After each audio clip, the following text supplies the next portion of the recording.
И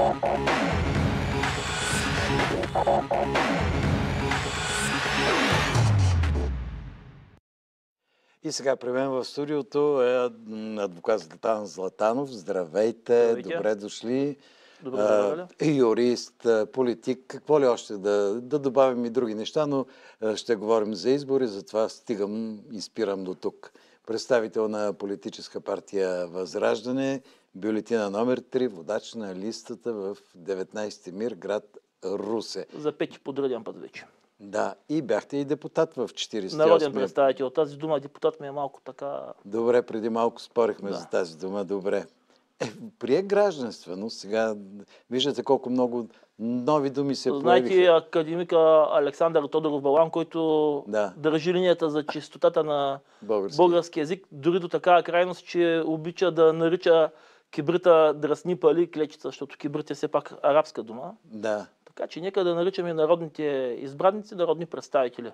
И тези народни представители обаче кога ще започнат да отговарят пред тези, които са ги пратили в парламента за неизпълнените си обещания? Изключително уместен въпрос, който е свързан и с процесите на озряване на нашето общество.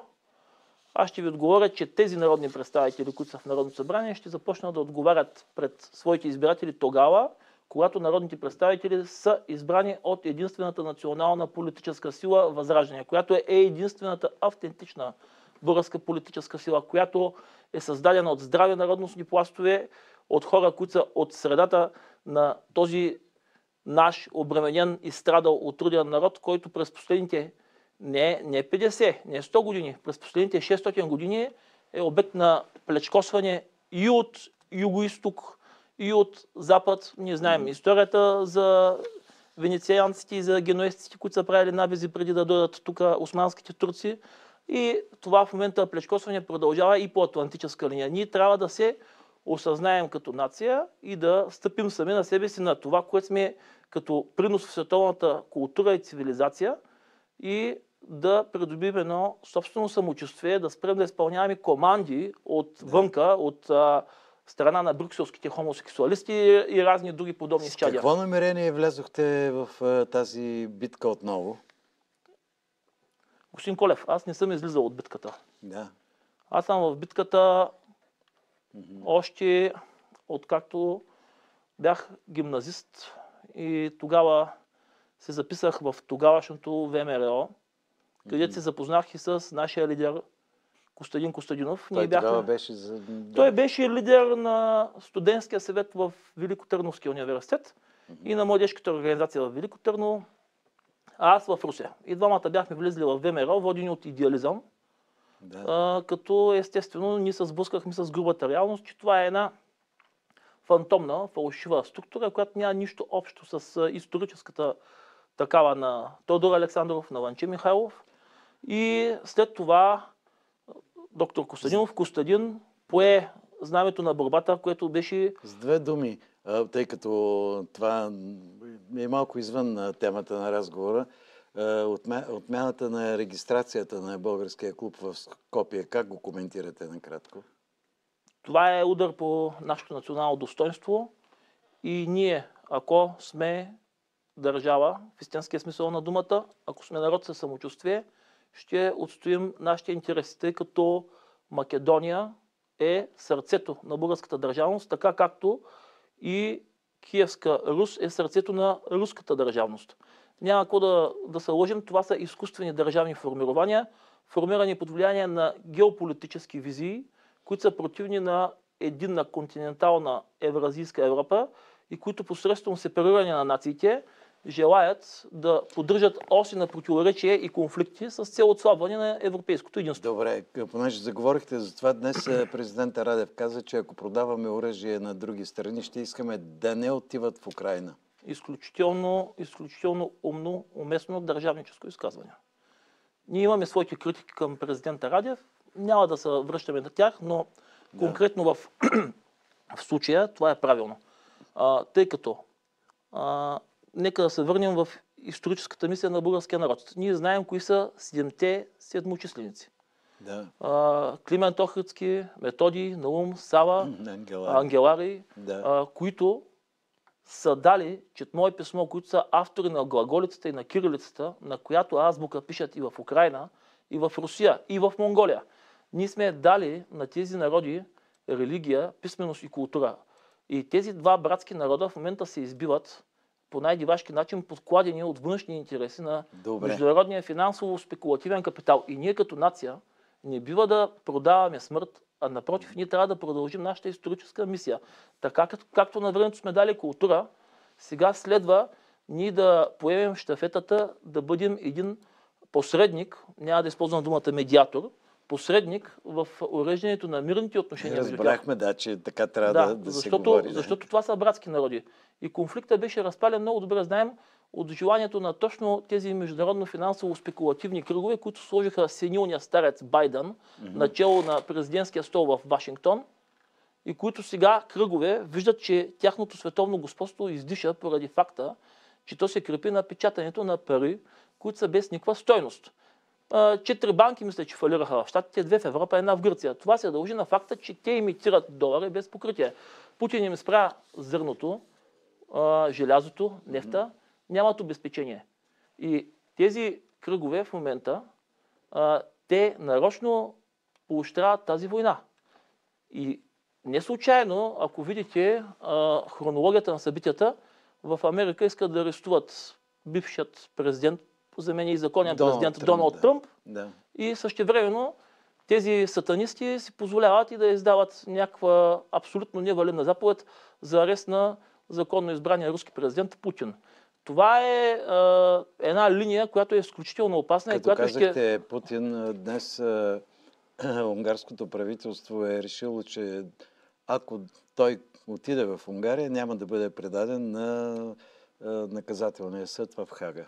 Естествено, Орбан е един държавник, който... значи, вижте, унгарците, които имат... Как бихме постъпили ние в подобна ситуация? Унгарците, между другото, исторически имат основание да не обичат Русия, защото 1848 руснаците потушават въстанието срещу австрийците. 1956. Обаче, въпреки всичко, Орбан е държавник, трезво мислещ, и той взема една изключително конструктивна линия. Тук не става дума за русофили и русофоби. Тук става дума за здрав разум. Тъй като ние, за съжаление, нямаме държавници с сърце, а имаме поставени в по-голямата си част слуги на чужди дипломатически мисии, които се отчитат пред чужди разузнавания, е напълно възможно те да вземат линия, която да е пагубна за бъдещето на български интерес. Тъй като искам да преминем към други въпроси, които интересуват вашите избиратели от Русенския регион, как най-напред протича кампанията и кои са основните проблеми, които вие трябва да решите като техен представител в парламента? Ние не сме излизали от кампания през последните 2 години. Значи ние сме от кампания от пролета на... Хайде да кажем за тази как върви след... Тази кампания съвпадна с друга кампания, която предприехме. Национална кампания за запазване на българския лев. Да. Ето това са брошурите, които ние разпространяваме. В Русия започнахме събирането на подписи на 10 януари. Колко събрахте?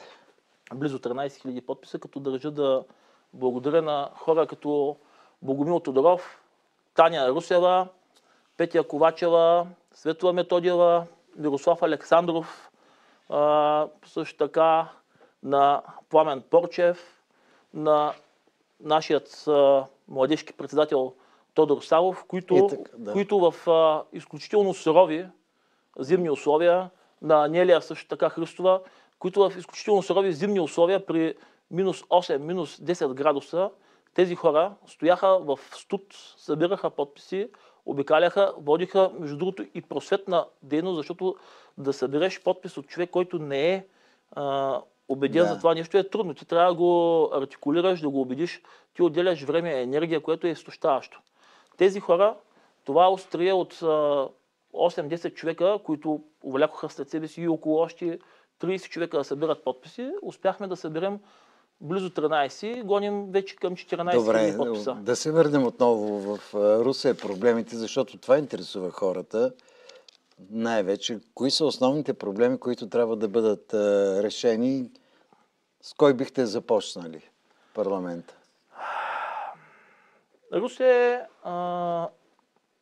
Нека да изходим от неговото положение. Русе е град, който е традиционно свързан с българската история по отношение на нашето национално възраждане. Знаем, че центъра на Българския таен революционен комитет, основан на 31 октомври 1869, е в град Букурещ, който се намира само на 54 км от Русе. Русе е бил естественият център на БРЦК за България, откъдето са се провеждали всички акции и след освобождението от Русе навлиза и цивилизацията, европейската цивилизация.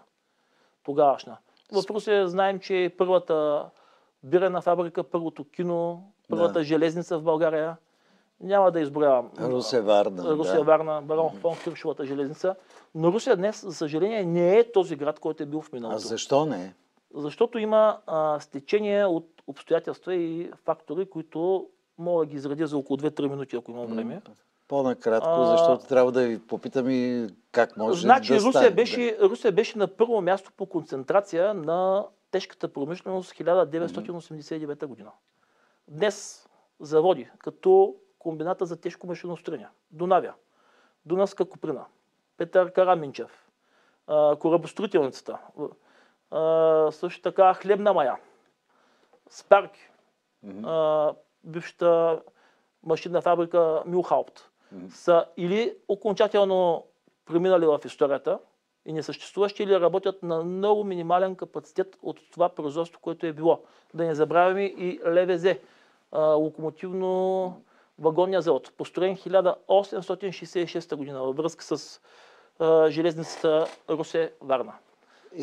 Русе се намира на возовата трансмисия между изтока и запада. Западът на Русе започна непосредствено по време на войната в Югославия и с нарушената навигация по Дунава и югоембаргото, които не бяха случайно.